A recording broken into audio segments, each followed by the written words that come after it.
नमस्कार, आप देख रहे हैं द सुगम राजस्थान का नंबर 1 चैनल। यहाँ पे से 24 अप्रैल और गुरुवार राजस्थान प्रदेश की आज की टॉप एट द रेट 10 बड़ी खबरें। लेकिन उससे पहले शुरुआत करेंगे देश दुनिया की आज की बड़ी खबर के साथ। बड़ी खबर पहलगाम हमले को लेकर आ रही है। पाकिस्तान के खिलाफ भारत के 5 बड़े फैसले। सिंधु जल समझौता रोका गया तो पाकिस्तान नागरिकों के वीजे पर भी रद्द का 48 घंटे में देश छोड़े। पहलगाम हमले के बाद भारत ने पाकिस्तान के खिलाफ सख्त कदम उठाए हैं। पीएम नरेंद्र मोदी की अध्यक्षता में इस संबंध में कैबिनेट मीटिंग में 5 बड़े फैसले लिए गए हैं। बैठक 2.5 घंटे तक लगातार चली। इसमें रक्षा मंत्री राजनाथ सिंह, गृह मंत्री अमित शाह, विदेश मंत्री एस जयशंकर, एनएस अजित डोभाल समेत कई अफसर मौजूद रहे। विदेश सचिव विक्रम मिस्त्री ने बताया कि पहलगाम आतंकी हमले की गंभीरता को देखते हुए कैबिनेट की सुरक्षा समिति ने 5 बड़े फैसले लिए हैं। इसमें आपको बता दें कि सिंधु जल संधि को तत्काल प्रभाव से स्थगित किया गया है। दूसरा, अटारी एकीकृत चेक पोस्ट को तत्काल प्रभाव से बंद कर दिया गया है।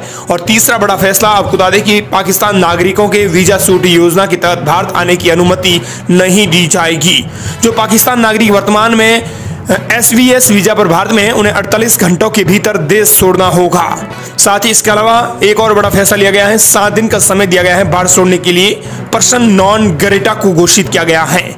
साथ ही भारत ने इस्लामाबाद स्थित भारत उच्च आयोग से अपने रक्षा, नौसेना, वायुसेना सलाहकारों को वापस बुला लिया है। सरकार ने गुरुवार को सर्वदलीय बैठक बुलाई। उधर पहलगाम के बैसन में आतंकी हमले के दूसरे दिन बुधवार को श्रीनगर से दिल्ली तक बैठकों का दौर जारी है। अगली बात कर लेते हैं चलिए राजस्थान प्रदेश की आज की बड़ी खबरों की, और शुरुआत करते हैं राजस्थान प्रदेश की आज की पहली बड़ी खबर के साथ। बड़ी खबर, स्वच्छ भारत मिशन में बड़ी लापरवाही, प्रदेश समन्वयक का बड़ा खुलासा, कागजों में दिखाई जा रही है सफाई। स्वच्छ भारत मिशन ग्रामीण के प्रदेश समन्वयक के गुप्ता ने प्रदेश के ग्रामीण क्षेत्रों और निकायों में स्वच्छता को लेकर सवाल खड़े कर दिए हैं। उन्होंने कहा कि ग्रामीण और निकाय क्षेत्रों में अधिकारियों की लापरवाही के चलते स्वच्छता केवल कागजों में ही होने के आरोप है। वहीं उन्होंने स्वच्छता इमरजेंसी को लागू करने की आवश्यकता जताई है। अगली बड़ी खबर, एक जिला और एक उत्पाद योजना के रजिस्ट्रेशन हुए शुरू। सिलेक्टेड प्रोडक्ट्स के आधार पर एक्सपोर्ट हब के रूप में विकसित होंगे जिले। राज्य सरकार की ओर से एक जिला एक उत्पाद यानी ODOP के तहत दौसा जिले के चयनित स्टोन आर्टिकल्स उत्पाद विनिर्माता इकाइयों को लाभान्वित करने के लिए ऑनलाइन पंजीकरण प्रक्रिया शुरू कर दी गई है। वहीं प्रदेश की अगली बड़ी खबर, प्राइवेट ITI की फीस 20 साल से नहीं बढ़ी। राजस्थान में 12,000, अन्य राज्यों में 35,000 रुपए सालाना फीस। सीएम के नाम सौंपा गया ज्ञापन। प्राइवेट ITI संस्थानों के प्रतिनिधियों ने मुख्यमंत्री के नाम जिला कलेक्टर को ज्ञापन सौंपा है। संघ के अध्यक्ष भविंदर लांबा के नेतृत्व में सौंपे गए ज्ञापन में कई महत्वपूर्ण मुद्दे उठाए गए हैं। राजस्थान में पिछले 20 वर्षों से ITI प्रशिक्षण फीस में कोई बढ़ोतरी नहीं हुई है। अन्य राज्यों में जहां 35,000 रुपए प्रति वर्ष फीस है, वहीं राजस्थान में ये मात्र 12,000 रुपए है। वहीं प्रदेश की बड़ी खबर, मुख्यमंत्री का अधिकारियों को निर्देश का CET पात्रता फिर बदलने की तैयारी।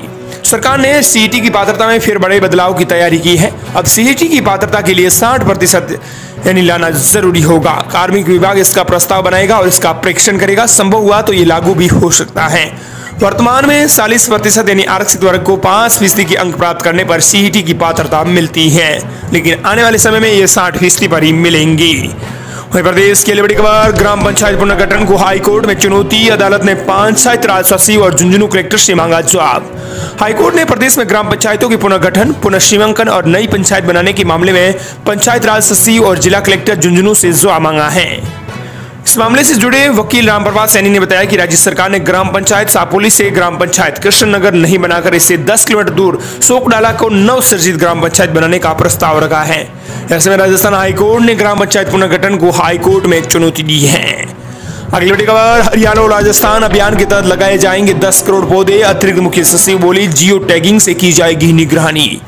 राजधानी जयपुर में वन विभाग की अतिरिक्त मुख्य सचिव अर्पणा अरोरा ने बताया कि PM के एक पेड़ मांग के नाम अभियान के प्रेरित होकर मुख्यमंत्री विजयलाल शर्मा ने राज्य को हरित और जलवायु अनुकूल बनाने के लिए हरियालो राजस्थान अभियान शुरू किया है।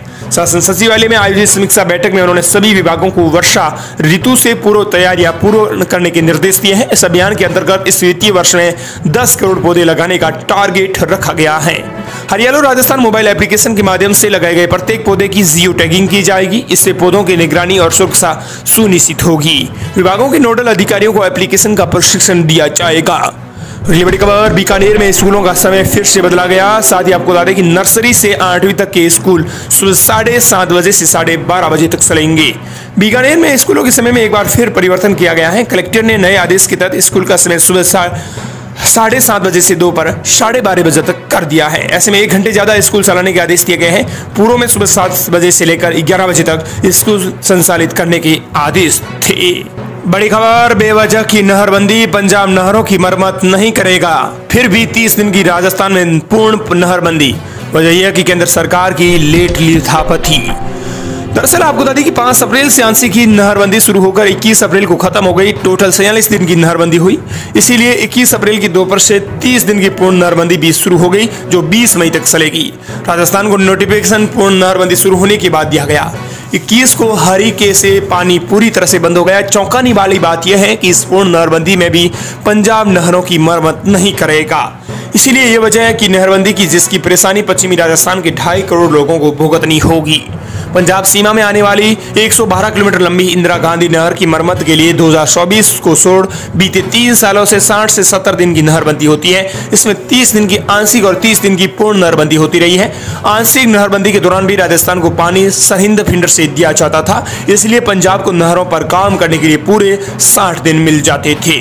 इस बार मरम्मत काम नहरों की रीलाइनिंग के कामों के लिए जी शेड्यूल में राजस्थान सरकार ने कुछ बदलाव करने के लिए केंद्र सरकार को अप्रूवल के लिए प्रस्ताव भेजा है। अगली बड़ी खबर, अमेरिकी उपराष्ट्रपति का जयपुर में सिटी पैलेस का दौरा रद्द। पहलगाम हमले की वजह से लिया फैसला। अमेरिकी उपराष्ट्रपति जेडी वेंस परिवार 4 दिन 21 अप्रैल से लेकर 24 अप्रैल की भारत यात्रा पर है। बुधवार को उन्होंने जयपुर के सिटी पैलेस जाना था, लेकिन ये दौरा उन्होंने रद्द कर दिया है। दौरा रद्द करने का कोई कारण नहीं बताया गया है, लेकिन माना जा रहा है कि पहलगाम आतंकी हमले की वजह से यह फैसला लिया गया है। अगली बड़ी खबर, राजस्थान के 12 शहरों में पारा 40 डिग्री के पार। बाड़मेर में सबसे ज्यादा तापमान रहा तो बीकानेर में फिर बदला गया स्कूलों का समय। राजस्थान में सुबह शाम के तापमान में बड़ा अंतर देखने को मिल रहा है। दिन में तापमान 40 डिग्री सेल्सियस के पार दर्ज हो रहा है, तो न्यूनतम तापमान 20 डिग्री से नीचे दर्ज हो रहा है। जोधपुर, चूरू, सीकर समेत 13 शहरों में न्यूनतम तापमान 20 डिग्री सेल्सियस से नीचे दर्ज किया गया है। वहीं प्रदेश में बुधवार को सबसे अधिक ज्यादा तापमान की अगर बात करें तो बाड़मेर में 43.6 डिग्री सेल्सियस दर्ज हुआ है।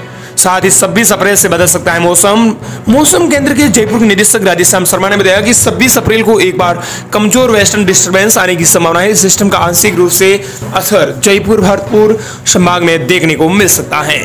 वहीं अगली बड़ी खबर, रीट पेपर लीक सरगना की 1.23 करोड़ की प्रॉपर्टी सील। ईडी ने 1.3 हेक्टेयर जमीन कब्जे में ली। परीक्षा से पहले प्रश्न पत्र अभ्यर्थियों तक पहुंचाए थे। राजस्थान में करीब 3.5 साल पहले हुए रीट पेपर लीक मामले में मुख्य सरगना की प्रॉपर्टी सील की गई है। ईडी ने रामकृपाल मीणा की उसके गांव में 1.3 हेक्टेयर जमीन को कब्जे में लिया है। इसकी कीमत डीएलसी रेट के अनुसार करीब 1.23 करोड़ रुपए है। बाजार भाव 10 करोड़ के पार है। ये कार्रवाई मनी लॉन्ड्रिंग एक्ट के तहत की गई है। वहीं प्रदेश के लिए बड़ी खबर, राजस्थान में ऑल टाइम हाई के बाद सोने की कीमत में बड़ी गिरावट। स्टैंडर्ड सोना हुआ 3700 रुपए सस्ता। वैश्विक बाजार में जारी बदलाव का असर भारत में नजर आ रहा है। अमेरिका द्वारा टैरिफ स्थगित करने के बाद जहां सोने और चांदी की कीमत में रिकॉर्ड तेजी का सिलसिला शुरू हो गया था, जिससे सोने की कीमत 1 लाख रुपए को पार कर गई थी, तो वहीं बुधवार को एक बार फिर सोने की कीमत में बड़ी गिरावट हुई है। सोना 3700 रुपए टूटकर स्टैंडर्ड सोने की कीमत एक बार फिर 98,200 रुपए पर पहुंच गई है। अगली बड़ी खबर, दिल्ली बंगाल की लड़कियां और राजस्थान के लड़के होटल के स्विमिंग पूल में गजब का खेल।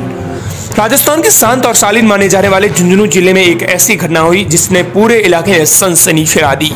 बगड़ कस्बे के झुंझुनू बगड़ सिड़ावा मार्ग पर स्थित एक स्विमिंग पूल वाले होटल पर पुलिस ने जब छापा मारा तो वहां का नजारा देखने लायक था। होटल में अचानक पुलिस की दस्तक के साथ ही माहौल बदल गया।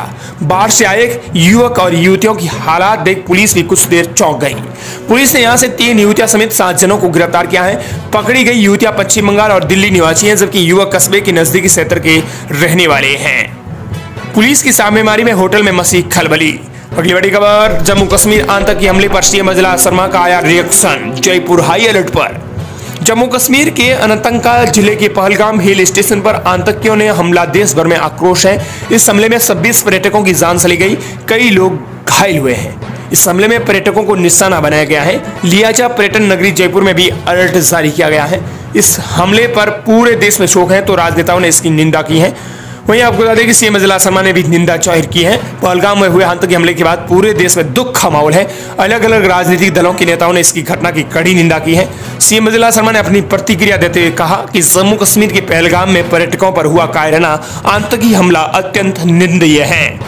अगली बड़ी खबर, अजमेर दरगाह के दीवान की बढ़ेंगी मुसीबतें, सांसद ओवैसी ने खुले से मंच से दे डाली बड़ी चुनौती।